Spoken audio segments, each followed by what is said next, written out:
সিপিআইএমের কার্যালয়ে বিজেপির পতাকা। এমন ঘটনায় চাঞ্চল্য লিলুয়ার সি রোডে। গতকাল মঙ্গলবার রাতে দলীয় কার্যালয়ে গিয়ে সিপিআইএম কর্মীরা দেখেন অফিসে গেরুয়া পতাকা টাঙানো। ক্ষোভে ফেটে পড়েন কর্মীরা। খবর পেয়ে ছুটে আসেন উত্তর হাওড়ার সিপিআইএম প্রার্থী গৌতম রায়। তিনি অভিযোগ করেন বিজেপি এসব করে ইচ্ছাকৃতভাবে তাদের উত্তেজিত করতে চাইছে, কিন্তু তারা এই ফাঁদে পা দেবেন না। বিজেপির কোনো ভূমিকা এখানে নেই। ভূমিকা বলতে রাজনৈতিক দিক থেকে ওরা চাইছে যে একটা ঝামেলা পাকিয়ে দিয়ে ভেসে থাকা।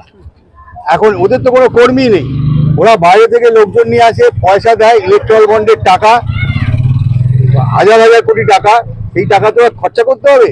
তাই জন্য বিভিন্ন জায়গায় ফ্লেক্স আমাদের ইচ্ছা করে প্রভোকেশনের মাধ্যমে একটা ঝামেলায় জড়িয়ে ভেসে থাকার চেষ্টা করছে।